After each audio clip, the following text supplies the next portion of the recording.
Welcome to the Rob Liefeld Show featuring Robservations. I bring 5 decades experience in the world of comic books and entertainment. I am not some bystander watching the industry go by. I am a full-blown participant, having contributed lasting, memorable works to the world of comic books that have informed the business and the art of this brilliant medium. If it's happening in streaming, in movies, in comic books, in games, we are talking about it, we're discussing it right here.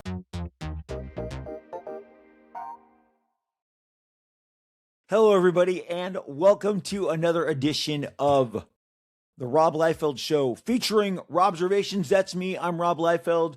As you can read, ascertain, listen to the top header at every show. I've been doing this a long time. I've been in the comic book business a very, very long time. Writing, drawing, inking, producing, publishing, distributing comic books. That's what I do. It's my passion. That's what I love. And I love talking about all things comic books with you. Yes, today's headline is dead serious. The title of today's show, which we're going to get right into discussing, is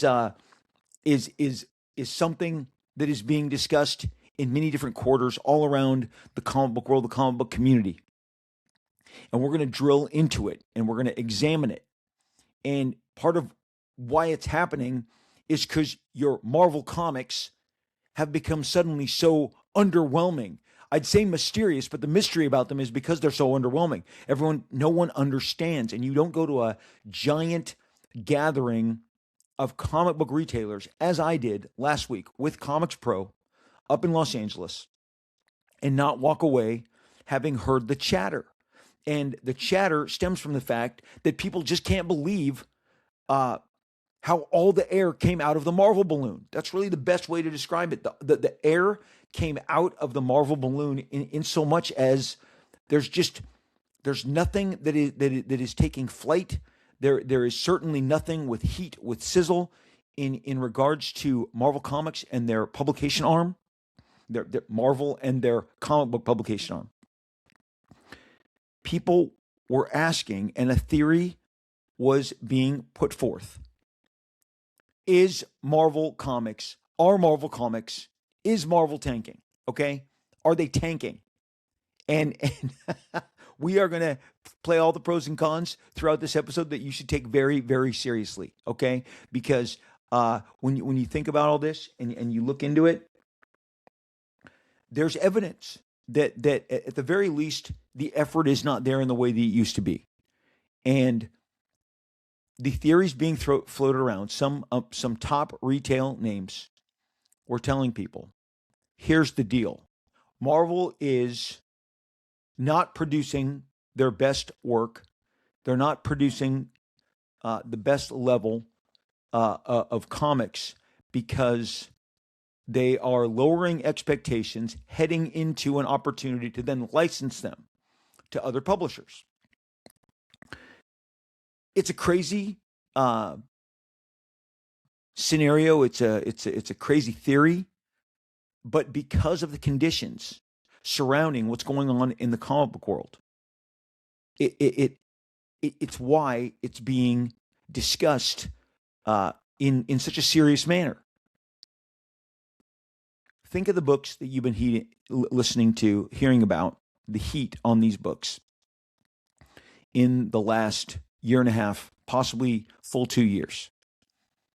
Most, if not all of the heat that you have been listening to about comic books, the books that are causing the chatter, causing the buzz, sending people scrambling, new readers into stores, they are not Marvel Comics. They are either DC Comics or they are from the very large Image Comics umbrella. The product, and I hate to break this to you, but to the corporations and to the people that distribute these, they are a product. You know how your comic books arrive to your comic book shop? They arrive in carefully packed boxes. They are collected in boxes, taped up. They are then put into an additional box, and they are shipped out. They are products in the same way that you receive products. The product van pulls up to your Starbucks, and they're parked there inconveniently, taking up a couple different parking spots while they, unload all of the different products that the store needs. When the different suppliers pull up in their big rigs at the grocery store, sometimes they swing behind. Uh, they are unloading and removing products. Products are what goes on the shelf. Comic books go on a shelf. Comic books are products. These are products. The products that you are talking about that are receiving the buzz, that are getting the juice, are from the DC Comics, largely the absolute variety, and then many of the different families from the Image Comics wing of the industry. This giant Image Comics independent label that has all many subsets, whether it's Todd McFarlane Productions, whether it's Top Cow, whether it's Skybound, and then all of the different creators like Tiny Onion, like James Tynion and his productions. This is what makes up Image Comics, and there are hits coming from all over Image Comics, and they have created stir and buzz, and of late a ton of second market activity. But I'm not here to judge a company by their second market activity. That's ridiculous. That is fleeting. As soon as it arrives, you can count on the fact that it will likely exit the scenario, and then what you're left with is this a good comic? Is this a comic that I want to experience? I want to read, consume. I was breaking down the other day. I'm not sure that I'm a collector, although there's things I like to collect. I'm not always a reader because there are some books I just want to flip through the art.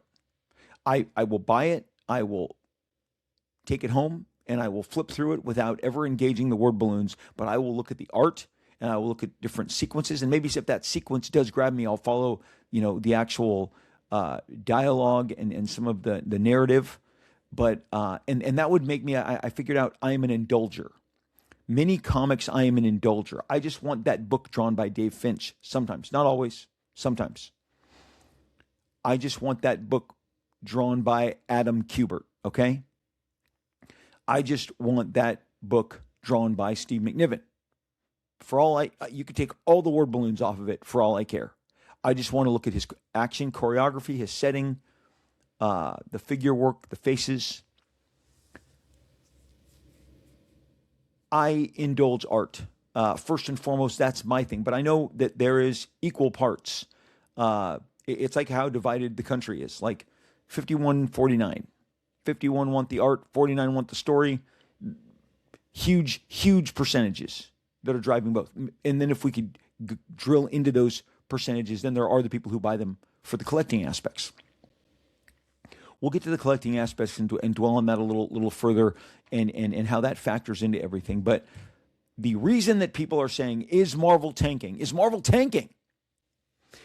A lot of the narrative that I was hearing was just, what would it take to rebuild Marvel? I didn't want to title this episode The Marvel Rebuild. I've done a ton of these episodes, and one of the things that you're not used to as a reader is hearing somebody who makes comics in the manner that I make comics and have made so many hit comics for Marvel Comics coming forth and telling you and taking you behind the curtain and telling you how these comics used to be approached, how they're being approached now, because Marvel counted on the fact that their very presence and the idea that you would want and desire their platform would prevent you from ever talking against the company, talking against the family. There is very much a kind of mob style understanding within these corporations, these companies, these labels within the labels. And everyone is incentivized to toe the party line until they're not, okay? One thing that has grabbed all of the headlines in the last several months, it was really gaining steam as the NFL season was winding down and we were getting less and less games, from multiple playoff games to one a week to the Super Bowl, then post-Super Bowl. The NBA was coming in focus. A lot of money in the NBA product. Amazon, NBC returning. A lot of big players now, a lot of big money. The desire to drive greater eyeballs, especially when you're immediately following the juggernaut, the ratings juggernaut that the NFL is. It's no secret to anybody that first of all, we are driven by sports in a way that we have never been in my entire lifetime. Entertainment is now merged with sports because sports gets more eyeballs, gets more advertisement dollars than anything being broadcast on a network or a streaming show. Sports are the last things, as we all know, that we all show up to watch live. Did you get up at 5 a.m. in the morning to watch the U.S. men's hockey team? I did. I did it because I'm a proud American. I'm proud of my country. I wanted my country to win. I wanted the young men who were playing for the USA. I wanted them to win the gold. I am not Canadian. I am born and raised in the United States of America. When it comes to the Olympics Games and they rally and tally the medals, it's by country. Okay, so I'm rooting for my country. I know a bunch of men. I was at a birthday party for a buddy, and we were all, as we were leaving the night before, we're like, oh man, we all got to get up early. We're all watching the U.S. men's hockey team to see if they can follow in the footsteps of the women's team and beat Canada and bring home the gold. Sports unites us. Of course, immediately NBC ran out the numbers that this many people watch this stuff. So again, you guys, we are in a giant sports-driven entertainment economy now. And the NBA feels a lot of pressure to keep up with what's going on. And what the NBA is questioning all the time are, where are the new stars? We're going to get to that aspect in comic books in a minute. Where are the new stars? There's a documentary about the ABA. I think it's called Soul Power. I watched it a couple weeks ago on Amazon Prime about the rise of the ABA. If you're not educated in what was going on in pro basketball, the ABA was a separate league, and it started generating its own stars. Dr. J, chief among them, and the NBA was kind of a rough product at the time. Didn't have a lot of TV exposure. The NBA Finals in 1980 was still being shown after prime time. I had to watch it after the news with my dad. Okay, the Magic, the Lakers and the Sixers. That 1980 NBA Finals, where Magic Johnson had to play center for Kareem Abdul-Jabbar, who had gone down with an injury, that was not on in prime time. I am 11 years old at the time. We have been swept away by the Lakers. We are watching them after prime time. But stars broke out. The reason the NBA merged with the ABA was to take advantage of the stars like Dr. J, who was moving the needle, who was drawing attention.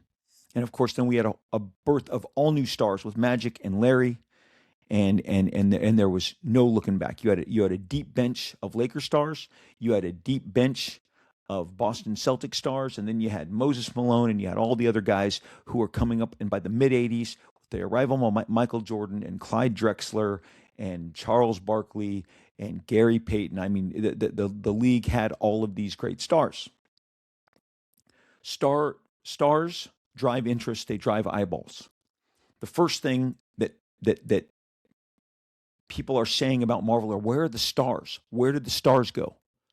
The stars are on Terminal. The stars are on the book that Robert Kirkman is putting out that very much looks adjacent to a concept, adjacent to a mutant style book. Two warring factions of superpowered beings drawn by superstar X-Men creators. Your likely favorite work that Art Adams did, it has an X on it somewhere, whether it's a classic X-Men cover when he did that incredible run of covers when they relaunched the reprints, classic X-Men, later X-Men Classic. They literally did change the title, in case you're wondering, because they wanted the X-Men before the classic. This was all when they were learning just how potent the brand was. The New Mutants special edition, the Asgardian Wars, the X-Men annuals that Arthur did are like Hall of Fame shrine worthy, especially worshipped by the guys from my generation, Todd and Jim and myself. We think that is like prime time comic book artwork, above and beyond just X-Men stuff. Andy Kubert was the guy that had to fill in for Jim Lee, keep everything running on time, continue to excite you. It was a tough job that he had, and he filled it beautifully and became the go-to X-Men guy throughout the entirety of the 90s post-Jim Lee. Then you've got Dave Finch, who in the 2000s did like some of the last great X-Men comics, whether it was Messiah War or the one-shots, all the incredible covers that he was doing. You associate, Dave, Ultimate X-Men. He did Ultimate X-Men. Robert Kirkman did Ultimate X-Men. Joe Casey did Uncanny X-Men. So the entire creative team is X-Men people. And then you look over at the X-Men books that are coming out now and you go, wait, where's Art Adams? Where's Adam Kubert? And where's Andy Kubert? Where's Adam Kubert? Where's Dave Finch? They're not there. They're doing an X-Men style, an X-Men. I'm going to tell you right now, Terminal, let me just cut to the chase. In July and August, you're going to call Terminal the Image X-Men comic. You know, that X-Men comics from Image Comics. That's what's going to happen in the vernacular. It's going to happen. And you go, wait, where'd the stars go? Marvel used to not only obtain stars, superstars, they not only obtained superstars, they kept them and they picked them up from other sources. They'd take a DC hot guy. They'd take an indie hot guy. And now we're watching the stars that we liked, the names that we liked, disappear. Steve McNiven, he may be doing a cover or two. He likes those guys. There's no animosity. I've talked to Steve, but he is doing a project for DC Comics. Jimmy Chung has a project from DC Comics with Jeff Loeb coming out. Olivier Coipel has told people he has a project with DC Comics. The guys who are propping up all of the Marvel books in the 2000s no longer do work for them. I've talked about this before, but of late, there's even greater evidence. Are you familiar with Josh Cassara? Everything I'm going to tell you is my sleuthing from Josh Cassara's Twitter account, okay? This is me looking at Josh Cassara's Twitter account. And I did a test run on this, and so if you aren't following him, Josh Cassara, okay? I'm showing it to you right there. There's Josh. That's the name. I'm holding it up to the screen. Josh Cassara, get the right guy. All right, old man Liefeld, putting on the glasses. All right, here we go. It says he is the artist on Deadpool, Wolverine, X-Men, X Lives of Wolverine, G.I. Joe. G.I. Joe didn't used to be there. Okay. Now it is. And going back to November, because when I searched for Josh, I saw that I had made a tweet about Josh, and it was in November. And it was about how great I thought his work was and how you should be following it. So of late, his Twitter feed, his X feed, sorry, Elon, his X feed shows him drawing G.I. Joe characters, Transformers, Invincible characters. Other than sketch covers, the stuff that he's drawing for publication appears to be. So Josh has not just fallen. He retweeted a tweet that I said in November 28th. Okay, 3 months ago, I said 4 months ago, this guy is a big talent. I have grabbed everything he has worked on at Marvel. Looks like he's doing a bunch of work for Skybound. This cover kicks ass. This cover is the cover to G.I. Joe 19. I'm holding it up. Holy shit. When I saw that, I stopped myself in the tracks. That's my favorite G.I. Joe image from Skybound since Robert Kirkman took back the license. This thing rocks. This is crazy. But you know what? It didn't stop with 19. He'll show you the cover to 20. He's got the cover to 20. It's right here. This is Josh Cassara drawing the cover to G.I. Joe 20. I was following Josh doing Deadpool Wolverine. Now, I know he'd done X-Force, X Lives of Wolverine, all this stuff. So Josh has been around. It's not like he just broke out. He's been around. He's been, coming up. And he grabbed my notice because I'm very critical on people who draw Deadpool for all the obvious reasons. And Josh drew a Deadpool the way that I think Deadpool should be drawn, with a kind of sinister element to it. If you go back to the statues, all the killer statues, he looks sinister. He doesn't look goofy. He's not breaking the fourth wall in a statue. He's not talking to make you laugh in his statue. All of the statues, and right now I'm counting 1, 2, 3, 4, 5, 6, 7, 8, 9, 10, 11, 12, 13, 14. I'm just going to stop. 16. I can see 16 on my shelf from here. This one right here. There's 17. Hey, hey, hey, help me out. Okay. He looks badass. He looks sinister. He has that look in his eye. A lot of people think the answer to Deadpool is to draw him goofy, make him look stupid. Big eye. In the movie with Ryan, when he's killing everybody, even when he's driving them over in a Zamboni, he's driving them over on the ice. He looks badass. He looks sinister when he jumps over the chairs, the cars, not chairs, and shoots them all in the head with one bullet. He looks sinister. He looks badass. There's a sinister element. Like if this guy popped out in the shadows, you would crap your pants. Josh drew Wolverine and Deadpool in a cool manner. I was like, wow, Marvel's found kind of a guy that looks like I want to follow him to whatever he does next. But just the other day, he put up that he did the cover to G.I. Joe 21. So guess what? I just showed you covers for G.I. Joe 19, 20, and 21. I'm going to put on my Detective Sleuth hat because you know where I haven't seen Josh's name in the last few months is on anything with Marvel. I haven't seen anything with him at Marvel Comics. I did not reach out and get confirmation from anybody. I'm using my sleuthing. Josh now has added G.I. Joe. And then we got his Transformers cover for Invincible Team Up. Looks like Josh is doing a lot of work with Skybound because that's what's on his social media account, okay? That's what's on his social media account. Now, I have no idea what he's doing. I just know I like his work. And it's not at Marvel anymore. And maybe he's in between gigs and he's doing G.I. Joe covers and maybe he's going to do something for DC. I'll buy whatever he does. I was buying it all at Marvel and now I don't believe he's there anymore. When we find out where Josh goes, we'll talk about it here on the show. He's a guy whose work you should be buying. He draws really cool shit. Cool shit sells comics, period. Okay? You've heard me talk about Dennis Camp with a Z. Dennis Camp. Met him. Talked with him. Thought he was a nice guy. But I was already enamored by his writing. I have gone public. I think he's the heir apparent to an Alan Moore style career. He draws, he writes offbeat and weird. And offbeat and weird and making it commercial is hard to do. It comes from a very personal place. It's not something you can be taught. Alan Moore could not be taught all the offbeat, weird Miracle Man stories, Swamp Thing stories, and even all of the crazy stuff that he pulls off in Watchmen. He later brought his brand to me. I worked with Alan. I employed him for 4 years. 96, 97, 98, 99, 2000. Is that 5 calendar years? Okay. I worked a lot with Alan Moore. I've talked about the conversations. He wrote numerous books for us. They were all always suitably weird, and I dug them. Okay? I think Dennis has the same kind of flex in his game.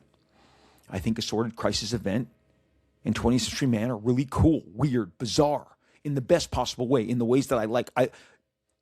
Rob, what is a commercial version of bizarre and weird that I could understand what you're saying? David Lynch, okay? David Lynch, Twin Peaks era, best era of David Lynch. That's what I'm talking about. I think when weird is done in the best possible way, I think right now, and he definitely divides people. Yorgos, the director of Poor Things, and so many of my favorite movies. I'm going to screw up all the other titles, but Yorgos is a definite. Is it Begonia? I loved it. Joy and I saw it twice. We were like, this is so weirdly bizarre and yet incredibly commercial. Well, Dennis, other than his ultimate endgame stuff, I mean, maybe he's going to do all work at Image Comics now because he also announced that he's winding down. I know he has a brand new book. I think it's Bleeding Hearts at DC. But what I don't see Dennis on is any upcoming projects at Marvel. So let's get back to the fact. In the 2000s, when Marvel, because they needed to have something that did very well for them, that they owned outright, not licensed, because Fox had the X-Men and Sony had Spider-Man and Fox had the Fantastic Four. It's been covered here ad nauseum. It's in the Marvel book that they published themselves, how they needed the Avengers to look like the biggest number one, the biggest and the best comic book in the world. So they put Spider-Man and Wolverine in the comic book. And then what happened is the Avengers became the go-to assignment Not X-Men. Not X-Men. They wanted all their A-list people. Why do you think that suddenly you got The Avengers by Dave Finch with villains by Jimmy Chung, Olivier Coipel, and Steve McNiven, and then later Frank Cho? So 5 of their biggest, most banging names were doing work for the New Avengers, featuring Luke Cage and Spider-Woman and very rarely Wolverine and very rarely Spider-Man. But to start off, they wanted to bait and switch you. Look, kids, Spider-Man and Wolverine are X-Men now. Buy it lots. It's important. We don't have Spider-Man. Spider-Man's at Sony, but look, Spider-Man is now, because we have all publishing rights, Spider-Man's in the Avengers. We don't have Fox. We don't have the X-Men. They're at Fox. So now Wolverine is in the Avengers. The Avengers must be cool. The Avengers, there's a reason it's now the number 1 book. Well, all these things are true. Marvel, they stack the deck character-wise because they are raising money on the Avengers. They are getting investors. This is what we've covered in all manner of different episodes going a few years back. They are trying to raise money, telling investors, oh, no. Our biggest titles aren't with Fox and with Sony. They're with us. We still have them. Captain America, Thor, Iron Man. Together, The Avengers is the biggest book ever in the history. Look at the charts. We're number 1. We're number 1. They were number 1, Wolverine, Spider-Man in the book, top talent on the book. They had rerouted them. Well, there is no Steve McNiven, Jimmy Chung, Frank Cho, Olivier Coipel, Dave Finch to draw these anymore. It's been so long since Dave Finch drew Marvel superheroes that I found myself looking at some of the sketches that he did that someone uploaded on Facebook the other day. Hey, look at all these Dave Finch sketches from this recent con. And I'm looking at Dave Finch sketches of Wolverine, remembering how great it was when Dave Finch drew Wolverine, or Cable. Man, did Dave do a great Cable. You guys saw our interview here with Dave. If not, we did a great interview with him a few months back. He's been doing Skin Breakers after Skin Breakers. He's doing Terminal with Robert Kirkman. But what he's not drawing is Captain America, Iron Man, Thor, characters that he did really well that looked super commercial and made Marvel look better. Ditto, fill in the blank, Jimmy Chung, Coipel, McNiven, Frank Cho. And then you're like, but Rob, they have Josh Cassara. We covered that. Josh is MIA as far as Marvel Comics is concerned, and when and where he pops up is anybody's guess. Like I said, follow him on X and find out. I guess we'll all find out together, because those G.I. Joe covers he's doing are smoking. They're smoking hot. They are stinking. They're fantastic. Can't wait to see what he does next. And if it's with Marvel, I'll buy it. Like I said, I bought his Deadpool Wolverine stuff. He drew really good stuff. Dennis Camp rung the bell. Ultimate Endgame, his Ultimate Works was elevated. His Martian Manhunter stuff is elevated. His Assorted Crisis Event comic book at Image Comics is elevated. But I'm not sure he's on any recent Marvel project that I've seen. So this speaks to the fact that Marvel no longer gets stars and they no longer keep stars. And maybe some of the stars that they make leave. This is not the Marvel Comics that I grew up with. Marvel Comics was the recruiting master. Marvel Comics was able to obtain talent all the time, anytime they wanted to. Now, Marvel Comics also told me in a negotiation with them back in 2010, Rob, we do not share. We will not allow you to have access to Cable, X-Force, Deadpool for any of your creator-owned properties. That was once a way that we engaged, but we do not any longer. Now, you know, it was about 20 years. Marvel and DC didn't dance anymore. They didn't share. They didn't do crossovers. In the last year and a half, they've reopened that aspect of their portal. The non-sharing is gone. You've got Marvel Team Up, the reprint coming out here any day now with Spider-Man and Invincible, except Marvel didn't print it. Images. It has an image eye. Robert Kirkman's doing that. His Skybound imprint. Todd McFarlane drew Spider-Man with Invincible for Image Comics. Let that kind of sink in and wrap your head around that. They are licensing and looking to do joint licensing. I've told you, if you've got a license and Marvel has knocked on your door, the we don't share anymore is gone. That's not true. Look at Superman, Spider-Man is coming out, published first with DC. Deadpool, Batman was published first with Marvel. Then Batman, Deadpool was published, the follow-up with DC. And now DC's getting the first crack with Superman, Spider-Man. So don't for 1 minute believe that Uh, Marvel is not now, they are not in the not sharing business. I was told by a Disney higher up, a high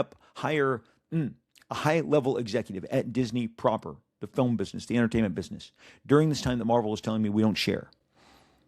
They said that's our outlook. That's Disney's outlook. We don't share.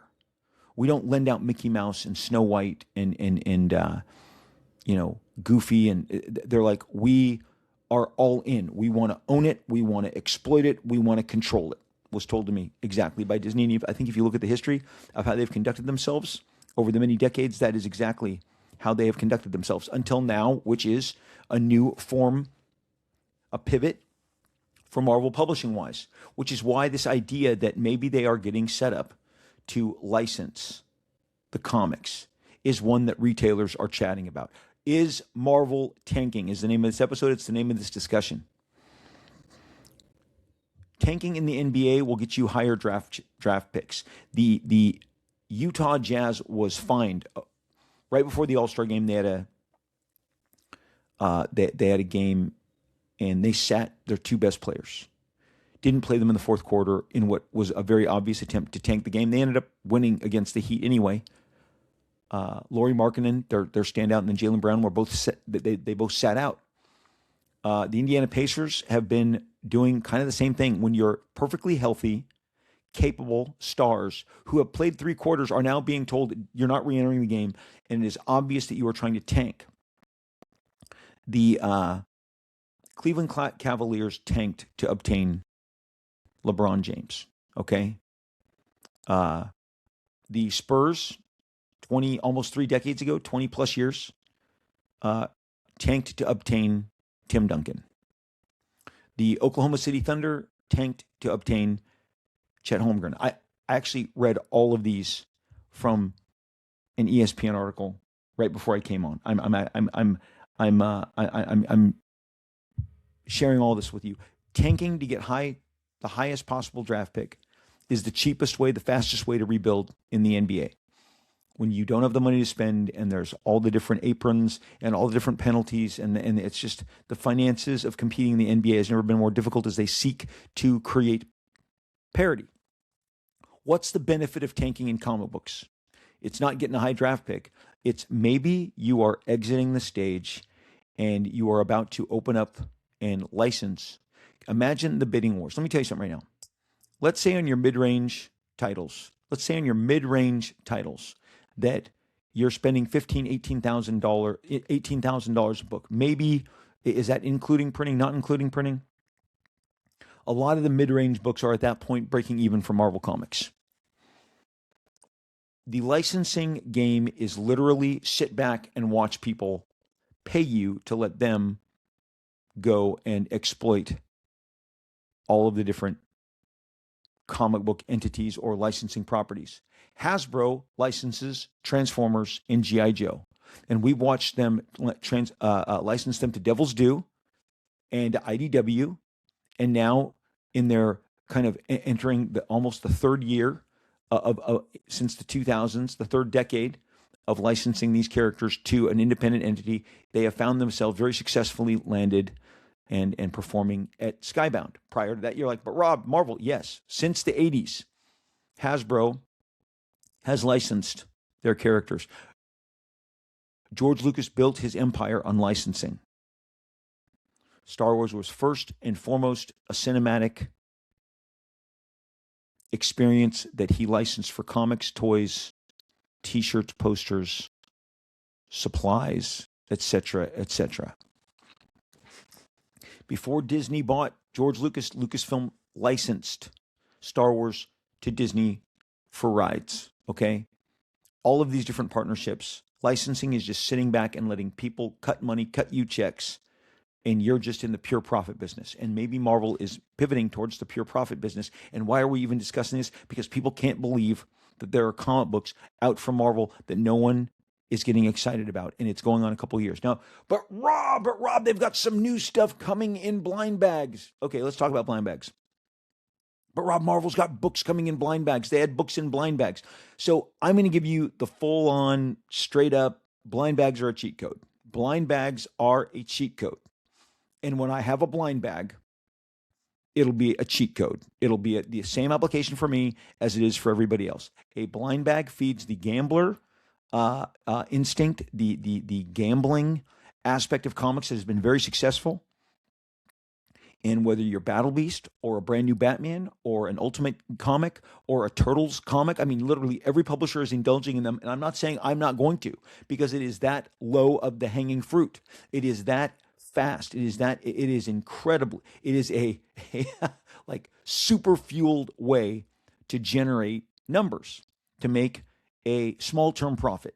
Now, whether what's good in that blind bag, whether what is in that blind bag is good, is going to then uh, determine the long term success. But in the short term, it is a cheat code. It is a way now that our industry cannot resist. So this is not a criticism. This is, guys, what are you listening to? This is a observation. Okay, the blind bags are cheat codes. So if Marvel is doing some title of theirs and putting a blind bag on it and then boasting, hey, this is the highest number this title's ever gotten. Well, of course, it's got a blind bag. It has nothing to do with anything other than that there is a gambling aspect, and the bags are blind, and people are going to gamble with them to see if they get the sweet special chase, variant that's included inside. For Ultimate Endgame, in the month of December, as we were all heading into the holidays, it was, did you get the signed Robert Downey Jr. comic in your blind bag? Did you get the signed Kevin Feige? They stuffed it with some super duper A-list material and had you chase it, and then it became the eBay watch. Did you get something special? What's it going for? What's it selling for? All of that is part of it. And we talked that we said that we would talk about this, the collectible aspect. Blind bags aren't just holofoil covers. They're not a gimmick. It is literally a branch on the gambling tree, and we're all indulging in it. Guys, I bought the blind bags. I bought the Jorge Jimenez, Matt Fraction, Batman blind bags. I bought 4 of them. I bought some Battle Beasts. So again, not a criticism, an acknowledgement. The blind bag is the cheat code. So that's not a way to say, we're healed, we're done, we're great. The stars are missing at Marvel. They just are. I tweeted that most everyone who is saying yes to them are the 4th or the 5th people that have been asked, not the number 1, 2, or 3 options. Those people said no. They either are building their own universes via an independent label, an independent creator-owned label, or they are doing something at DC, and the exclusive contracts still exist. When I look at everybody who is conjuring for Marvel Comics right now, it just makes me think of all the people that didn't jump on board, that didn't come, to help make the next hottest, latest thing. Lowering expectations is one way to say, man, well, at least they're going to be licensing their books to fill in the blank. Because fill in the blank is going to, pour out the resources. Again, the obtaining of names, the keeping of names, the making of stars, obtaining of stars, keeping of stars was something that Marvel did better than anybody for the last 20-some years. They had budgets. They paid top rates. If they didn't want you to leave, you didn't leave. If they didn't want you to cross the street, to go out on your own, they incentivized you to say no and to stay. They threw money at people. Apparently, there is no more money to throw at people. And this is weird. Okay? But I do believe, and drum roll please, you haven't heard this before, but it's the most important aspect. Marvel Comics is chasing quotas, and it is exhausting them. Marvel Comics is chasing quotas. I don't wake up with any incentive other than I have to draw Youngblood, the comic that I'm doing right now. I may have some side hustles that I'm putting together or that I've put together that I finished. I have a book called Last Blood. I've got like 80 pages of a comic book that has not gone to the direct market, that has been direct to consumer, directly from me on my live stream apps, platforms, live stream platforms. Last Blood is a collection of the Extreme Universe characters post a terrible, not quite revealed yet the source, but a very consequential period, and that finds them all now having to escape, unite, and survive. I wrote and penciled and inked 2 issues and then an adjacent called Final Stand. And all total, it's 80 pages. I haven't put it out to the direct market. I have issues of 3 that I have continued to draw, to assemble. And one day I'll collect them all and I'll put them all out. But right now you can only get them if I'm on Whatnot, if I'm on eBay. And if you go on my Whatnot and you follow me, you'll be alerted when I go live. And I have Last Blood stuff. And I have all manner of Last Blood stuff. Different covers, different treatments, foil, all that. No blind bags. So I have side hustles outside of Youngblood. I don't have a quota. I don't go, oh my gosh, I have to do 5 books in order to pay for all this. And by this, the employees, the overhead, the suite view, the top guys are protecting themselves. I've said it again. I'll say it again and again and again and again because it needs to be said. There are guys who are like, oh my gosh, I used to have inroads into licensing and games and all other cool, fun stuff. And now I am having to survive and keep this raft from drowning with paper products. And paper products are not what Disney built their empire on, okay? It's a different game. Marvel is chasing quotas. You ask yourself, and so let's stop right here. Let's have a moment of honesty. If we go online right now, if we go onto X, if we go onto Threads, if we go onto Facebook, you will find thread after thread after thread saying, how did Marvel get to be like this? Why isn't Marvel selling better? Why do I not like these books? What happened? Why are the X-Men books a line of comics I dropped? When is the Fantastic Four going to be great again? When is Avengers going to be great again? When am I going to like Spider-Man again? This is all day, every day, right now. Go online, check it out for yourself. It is not like, oh my gosh, Marvel is reinventing the wheel. They are inspiring a new approach. None of that belongs to them. That belongs to people that are doing work for DC Comics and Image Comics and other independent labels. And you go, how'd that come to be? Because they're exhausted. They are told, we need more number ones. We need more events. I talked about the slogans. Let's get a slogan. Let's get an event. Let's get an occurrence that we can rally and get more number ones.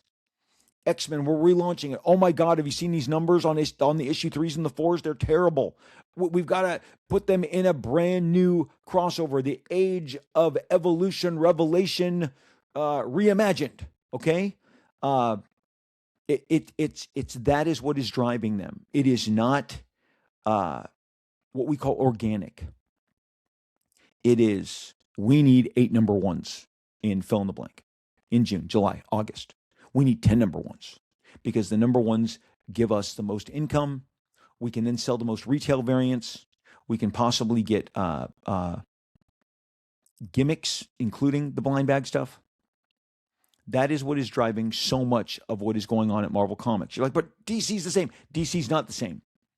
DC has found some wiggle room, and DC is paying a lot of the bills. I put up, I shared a post with from a account called the Spinner Rack Spinner, and I retweeted it a couple days ago. And let's see.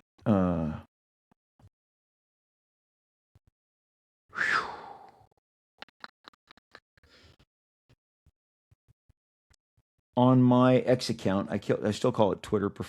Forgive me, but I retweeted it, and because it occurred to me as I'm looking at this. Here it is. I did this. By the time you see this, it'll be a couple days back. It said, when Superman paid all the bills at DC Comics, you have Action Comics, Superman, Superboy and the Legion, and Super Friends with Superman prominently featured. Superboy, Superman, Action. So this is also, let me see what year that is. It says 1979. So this is 1 year post the Christopher Reeve, Richard Donner Superman film, and everything was that's not even all the Superman product. Superman Family, DC Comics presents featuring Superman. Superman was paying the bills. The Absolute Comics are paying the bills at DC right now. They are paying the bills. They are a absolute cash cow. It happened organically. for a line of books that started in November or no October of 2024, the fact that they've kept that line around 6 or 7, and it's not 12. At Marvel, you'd have 15 absolute books already. Okay, the DC is doing it organically. Image Comics is doing it organically. Marvel is feeding the quota. The quotas are exhausting Marvel. They're exhausting the people who are trying to put them together. It is no secret that Marvel is mostly staffing their book with overseas talent that are cheaper. Rob, what are you talking? I have colorists and inkers who tell me their page rates, and I know that when the changeover, when I send them payment and the the currency flips to wherever they're living, it seems like a good number for them, but it's way too cheap. And I say, I can't pay that. I just can't pay you that cheap. I have to pay you a higher page rate. But part of this is compared to the wages that the American comic book creator artist is demanding because of the extreme high cost of living over here. These are all just realities of the economy. The overseas talent is charging you less right now across the board. I get 3 to 4 submissions by different agencies every day in my email box. 3 to 4 emails with multiple submissions every day. Mr. Rob, Mr. Rob, Mr. Rob, Mr. Rob, would you like? And there's submissions. A lot of great talent, love looking at it. I don't have a quota to fill. I don't need to hire all this talent to, and when they tell me the page rates that they are going to charge, I just shrug like that's not that, like for me, that's a bargain. That is an absolute bargain. The inker from Top Cow from 26 years ago is going to charge me 3 times to ink a page than this penciler, from Spain is going to charge me. Okay, so Marvel is largely staffing their books on overseas talent, and the overseas talent is charging less. And so there is less of instruction and tutelage that is going forth trying to communicate to the talent, especially with the language barrier. Again, I deal with inkers and colorists and right now illustrators overseas. There's absolutely always going to be a language barrier.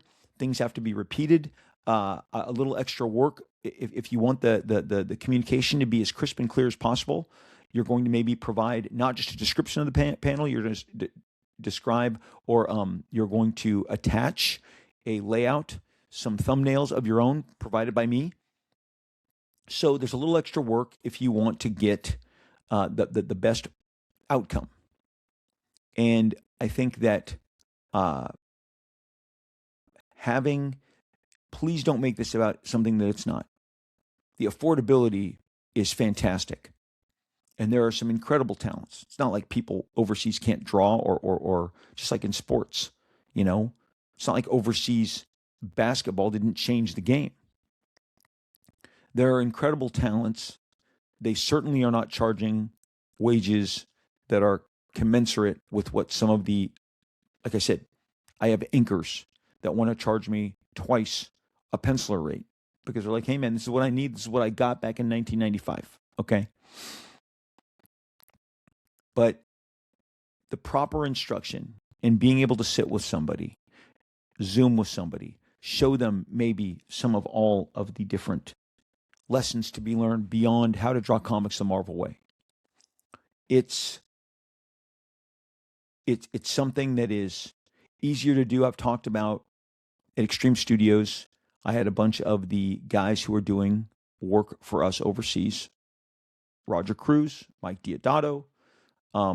Several of these guys flew over to Extreme, spent a couple days there. We talked, we shared, we instructed, okay? It was to benefit both parties, and it did. But I believe that a lot of these guys are on a learning curve. They're fresh, they're new. The talent that I get submitted every day are brand new talents that I've never heard of before. They may give me a couple sample pages. They may have had something done in some comic book that I'm not familiar with, but it's certainly not one of the big two. It's definitely brand new talent that will be up to me to refine to meet the criteria that I want when I put the comic out. That's a tough ask just for me in one incident. Now you've got a company doing this writ large because they honestly come they make the budgets work. They make the budgets work. Whether it's from Italy, from Europe, I mean Belgium, Germany, Spain, Brazil, everybody is throwing their talent over and showing how well they can tell stories. And the numbers on the rates are more than doable. They really do. They can make or break a book. So I believe Marvel is engaging in a whole lot of that in order to keep the quotas met. In order to keep the quotas met. We all know that Marvel should do less books. We all know that they're not. They may end up putting everything in a blind bag to move some needles, but that doesn't mean anything legitimate is coming out of those blind bags in regards to something that was organic that is really going to excite you. Dialing it back, making it small, building it slow is where the lesson plan lies. But that is not something that they show a tremendous amount of interest in doing. And in fact, possibly licensing the books will be the best possible outcome. As I said, they used to outspend everybody. They used to get the big names, lock them down, and they were there for years, and then make sure that they stuffed the projects that they put the onus on with the very best. Look at who did all their crossovers. Steve McNiven, Olivier Coipel did 3 crossovers. He did AVX, he did Siege, and he did House of M. You don't think that they valued him? I mean, they value him the highest, okay? They are just meeting quotas, trying to get this work down. It is exhausting them, I feel, for all the different editors and everybody who is having to meet a quota. Another guy told me, said, Rob, Marvel was not prepared. They've always been able to go one-on-one with DC Comics or one-on-one with Image Comics. Image Comics and DC Comics have never been in the shape that they are in currently right now, performing at the top level. Let's go through Image Comics. Image Comics is the home right now of Ivan Rice, of Gary Frank, of Ryan Otley, of Dave Finch. Holy crap. You could just close the book right there, okay? Todd McFarlane does work, covers, whatever. Mark Silvestri, Eric Larson. It is the cover of Brett Bean. I mean, it is the home of Brett Bean. It is the home of Scotty Young. It is the home of Jason Fabok. I mean, this Image Comics is loaded. DC Comics has Nick Dragotta, Scott Snyder. It's got Jorge Jimenez. It's got Jim Lee. They're stacked. Same time stacked. I've never seen so many big names not at Marvel Comics, and I am blank and hardcore. All of the people who are contributing in a big way at Image and DC probably represent the greatest talent yield that either company has had at the same time simultaneously, and Marvel just isn't prepared. Let's take Terminal again. Let's start back with Terminal.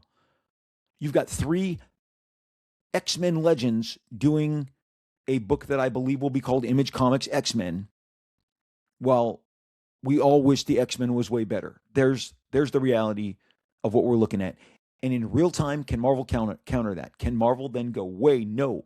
Marvel has countered when they wanted to counter. When we left, it pissed them off.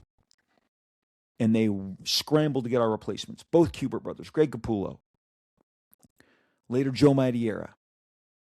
They scrambled to get our replacement. Get John Romita Jr. back. Get him a better inker. Okay?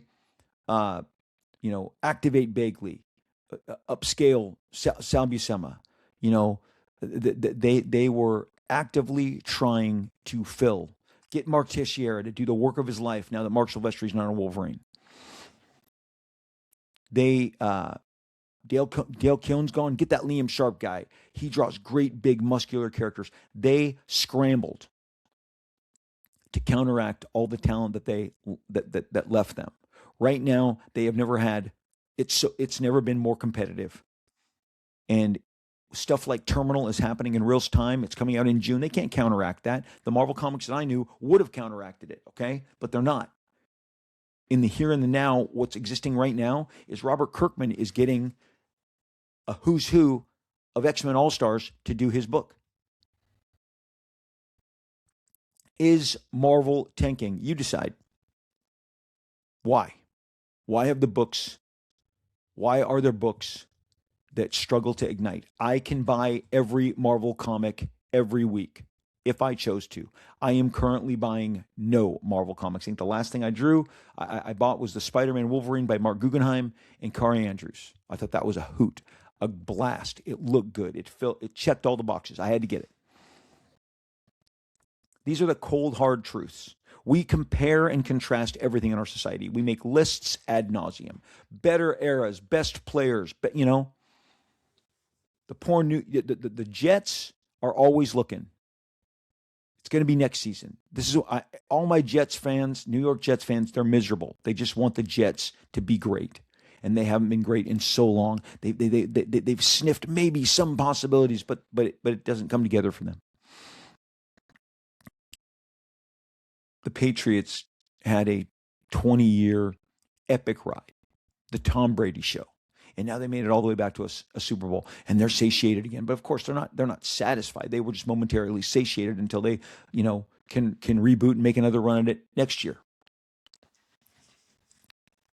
The Rams have moved into Los Angeles, and they have raised the bar. And now we expect them to be as competitive as you can possibly be in the most competitive division in football, in the NFL, in the National Football League, okay? The Dodgers have created a just murderer's row of superstars, and they become the villains of the MLB. They took Ohtani from the Angels. Ohtani ran out, walked over. One member of my family is an Angels fan. They have been devastated ever since. The failure of some of these people to ignite, but then suddenly the tried and true kind of labels have rallied back, and they have regained form. And everyone's like, yeah, because that's the way I like it. I want my stars playing together, winning games, being competitive. We compare everything. We compare eras of movie stars, action franchises. When it comes to comics, we all know what the greatest era of the X-Men is. We all know. It basically, in a nutshell, runs from 1975 to 1992. From Cockrum to Jim Lee, with Byrne and Paul Smith and Michael Golden and Art Adams and Mark Silvestri all mixed in the middle, okay? We know where the great Avengers eras are. We know the great Fantastic Four era. We know the great Thor era. And so you look and you go, wait, because here's what I will tell you. I'm going to try and sell some Marvel comics right now, get some digital subscriptions. Go and get the Walt Simonson Thor, get the John Byrne Fantastic Four, get the John Byrne Captain America, get the X-Men.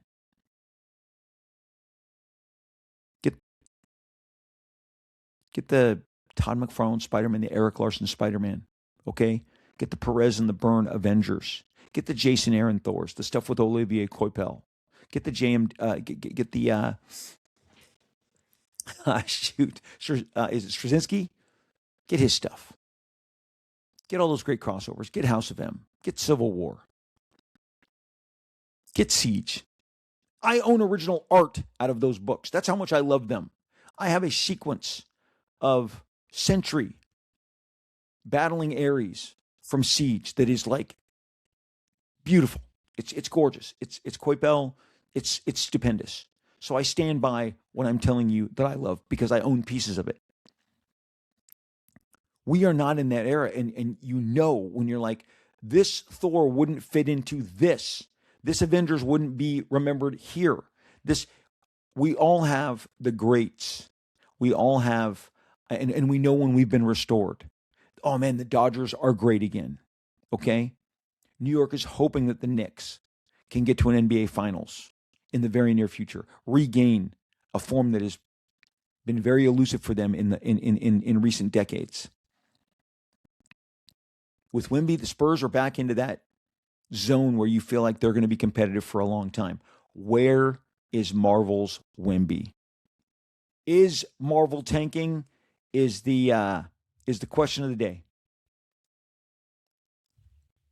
Would Marvel be better off licensing their books to people who really get excited and collect an amazing assortment of talent with which to create some of the very best comic books and get us excited about those characters? You know, in the film division, Spider-Man's going to be huge this summer.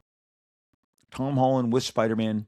But you know, the last two big giant movies since Endgame with the Marvel, either that Marvel produced or Marvel distributed. They produced the Spider-Man movies, so they get the third Tom Holland movie. Is that called No Way Home? With the three Spider-Mans, with Garfield, with Maguire. It was riddled with stunts, but we loved it. It was a hit. It was pre-sold. Deadpool Wolverine with the giant, reveal of all the special guest stars. I mean, just by teaming them up in and of itself was a giant thing. Hugh coming back to Wolverine after saying you'd never play the character again was a huge factor. But then add Channing Tatum, Jennifer Garner, Wesley Snipes, keep it going. Awesome. Avengers Doomsday is too big to fail.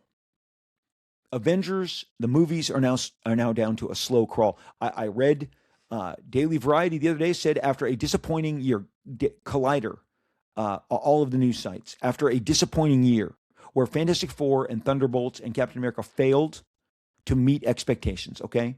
They also failed to be profitable. Tom Rothman, the head of Sony, I watched a great video cast with him over on The Town. Matt Bellany, one of the best of all the podcasts that I listen to, one of the best out there. Tom Rothman talked about how basically, Doomsday, don't worry about it. It's going to be huge. It is going to be huge. His rival, Disney, they know what they're doing. They're now spending $250, $260, maybe $300 million a movie to ensure that we all go see it. And at that point, when it gets to $750 and goes to $2 billion, they'll have tons of profits. But that's what it's going to take now. The game has changed. They can't just roll out. They look back since Marvel's output. The TV stuff has all been incredibly disappointing since Endgame, with just one or two standouts against 10. The odds, please don't make a comment about how great all the great Marvel stuff I've been missing. That's not true. It even failed to turn my kids on anymore. They turned away. I look very much towards what they like to do in their leisure time and the stuff that used to excite me, and it doesn't excite them anymore. Love and Thunder was a failure. The third Ant-Man was a failure. Marvel's was a disaster. The cinematic Marvel arm has been struggling. And when I always say that there should be a new kind of Captain Helming, somebody says, no, but with Endgame and with Infinity War, you can't do that. Feige achieved. The Denver Nuggets won a world championship and fired their coach about 18 months later, 19 months later, within 2 years later. Hoisted the trophy, beat everybody. They were the team the next, and their coach, who was largely seen as being integral to giving them their success, was fired, let go, sidelined. It happens in sports all the time. When the skipper, the coach, fails to get everyone to gel and to deliver. So Denver, within 2 years, knew that they needed a new direction, and they let him go.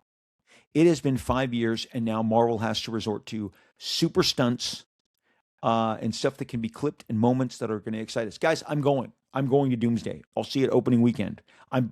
For all intents and purposes, I bought my tickets. I'm attending. It's going to be a hit. There's no way it's not going to be a hit. But times and approaches and costs have changed. And when it comes to Marvel Publishing, I'm not sure that they aren't looking at a complete sea change. All these dudes are tired. I've seen them for years. Assembling, creating, and mapping out what's going to work and meeting the quotas and looking and saying, oh my gosh, we have a void here. We need to fill this void. Oh my gosh, it's a 5th week month. We need a 5th week event. Let's do another what if event. It's all very clinical. It lacks an organic, juice. And it's that love. It's that organic love that we've always rallied around that made the Walt Simonson Thor so special, that made John Byrne finally getting to tell his Fantastic Four stories because he grew up loving Stan and Jack, and he's pouring it all on the page, leaving nothing behind. Everybody who got to do the X-Men post John Byrne and the inspiration that he provided them. The Spider-Man family, the way Todd took it all the way back to the top and made it the premier assignment again at Marvel, superseding, like circumventing the X-Men. That's organic juice, and it's just not coming out at Marvel. And I'm not buying the blind bag stuff. It counts for everybody. It's the cheat code. And again, as I said, I want to, in case you missed it the first time, when I do it, it'll be a cheat code too. Okay. It is definitely geared to get a certain amount of results. Is Marvel tanking? Let me know your thoughts. Why haven't they been able to land a punch? Don't tell me about Ultimate anything. That universe is over. Had it been a breakout, incredible success along the lines of the Absolute line, we wouldn't be talking about them ending it. So stop that. Don't think it through. Where is the giant hit that is driving the company? Skybound got the Transformers license. They came out hot. Daniel Warren Johnson, blazing, hair on fire, Transformers. People couldn't get enough. They followed it up with G.I. Joe. They've got Mass coming. They've got Terminal, Battle Beast. The Skybound label just creates hit after hit after hit. The Absolute Universe just continues to deliver fire after fire after fire. You could warm your hands by the Absolute fire for the next 10 months. It's never going to get cold. That inferno is blazing, okay? Marvel is like the car on the side of the road, and they're all sitting around trying to jump it, okay? It came off the tracks, and it just can't seem to get back in the race. Guys, is Marvel tanking? Let me know. Thank you for listening. That was the juice. That's the stuff people were talking about at Comics Pro. I just delivered to you what I'm hearing, the chatter, and then I look and I go through. Can't keep stars. Don't get stars. Don't pay for stars. Very strange. Okay, thanks as always, guys. I'm all over social media when I'm not on this show. You guys know it. I've already mentioned it. At Robert Liefeld is my X handle. RobertLiefeld. Blue check. That's me. Say hi. I read your comments, your messages, your replies. Let's just keep it friendly. When you guys go crazy on me, I just mute you and I never see you again. It's that simple. It's that much of a disengagement. Robert Liefeld on X, RobertLiefeld, blue check, signifying it is really me that you are speaking with. On Instagram, we're having fun. We're having so much fun. Goofy engagements are us, okay? Goofy engagements are us. Contests, guessing games. I'm a train wreck. You can't get enough of it. I have so much fun. Occasionally, we sneak in a preview of a cool page or some behind the scenes. You'll get a lot of that news first, either from my main or my story. I'm at Rob Liefeld, RobertLiefeld, blue check. Again, really me. That's really me. Thank you for all the enthusiasm and for all the love you've been throwing our way. We feel it. We are so excited by it. Thank you on behalf of myself and my social media product manager, Scotty. We say thank you. Real Rob Liefeld is my handle on TikTok. Real Rob Liefeld. And I am just having the best time over there, meeting so many new, fresh, young faces, having a blast, engaging with you, and just so much fun. A lot of the content that we are doing reflects the content that we're doing over on Instagram, but you can hit me up at either place. Real Rob Liefeld, blue check. That's really me. I'm sending you replies. You guys, man, so many messages. I could literally spend a week just answering TikTok and Instagram messages, but thank you for reaching out. Love interacting with you on any level. I love the interconnectivity of the social medias. Real Rob Liefeld, blue check, TikTok, at Rob Liefeld, blue check, Instagram, Robert Liefeld, blue check, X, Facebook. We have a group. It's called Rob Liefeld, Marvel Extreme and Beyond. Please come join it. Please be part of our group. We have great art. We have great stories. We watch the market. We talk about comics. Every episode of this Robservations, Rob Liefeld Show podcast is given a dedicated post that you can weigh in, you can discuss, you can talk about the topics of the day. I'll be there. I'm always there. I'm always interacting, replying, showing, sharing with you guys. And it is such a blast. I love, again, the community. The community is everything. Speaking of community, the online community, the live stream community, is where you're going to get signed copies of this Youngblood 98, this legacy numbering, because Youngblood 4 is Youngblood 98. Look at this Eric Canetti, absolute banger. Eric is one of the best artists in the business, blowing up right now. Got a gig on Absolute Batman, did a couple of covers for me on Youngblood. It's incredible. This is your cover A that you're going to have next week. Youngblood, it's going to blow out. We have some secrets that we're sharing. The road to 100 is one issue away. 5 comes out and then 100. 5 is 99. Again, this one is 98, okay? There are covers from different retailers. This is from the Shell Beast. You can get that. I'll have some of these on my live streams signed. Here's the cover B that I did with Shaft and Chapel and one of the Sinister Diehards. You got the Marat Michaels Killer Brigade. Brigade's in this book. Brigade's been in every issue of Youngblood since issue 2. They play a key signature role in the future of all these stories. Here's your line sketch, your line art, my straight up inks. Can't wait for you guys to experience that. And hello, can you hear that? Because I can hear that. This is a killer Tyler Kirkham Die Hard Battle Damage. That's from 10 Forward Comics. It's awesome. And what's this? You're not going to see this in your store.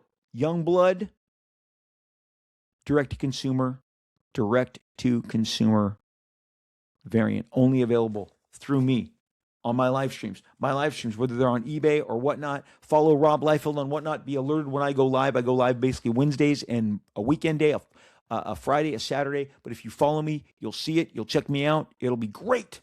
I can't wait to see you guys. I hope you're doing well through all of this. Whether you're in the freezing storms or whether you're like my niece and my sister-in-law in Miami, out there cooking it up like bacon on the beach, or whether you're here in sunny SoCal where we're hitting a heat wave away. Spring is on the way, people. I hope that you are doing well spiritually, emotionally, mentally, physically. I hope you're exactly where you need to be. It is a daily grind, you guys, to get it together, to get out there, to carry all of life's burdens. That hamster wheel that we're all on, that treadmill that just grinds us down. Take a break. Step back. I do it. Get that root beer float, that ice cream sundae. Go to that diner with your buddies. Like I said, I get together with my high school buddies. We're getting together in a couple weeks. Go to the amusement park. Take a walk around the lake.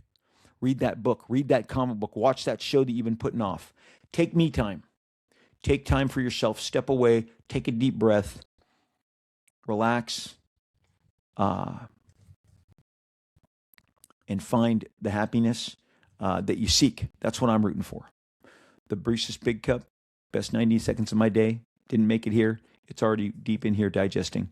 Someday it'll make it. It's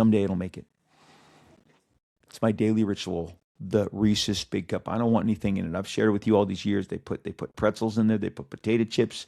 They put candied yams. I don't want any of that stuff. I just want my Big Cup. I just want the chocolate and the peanut butter, okay? I guess the guy who, one of the family sold it, and, he's associated with Reese's, and he's like, they're changing the formula. What are they doing? Is Hershey's tanking? That'll be a future discussion for us. But guys, today I laid out some really, basic evidence that you should look and see what's going on with Marvel. Something's going on with Marvel. Are they tanking? Let's talk about it. We'll continue to talk about it. I'll be there under that tree. The shade covers me very nicely. I'll be waiting for you. Swing by, pick me up. We will most definitely, absolutely, and inevitably, we are going to talk about, you and me, we are going to talk again real soon.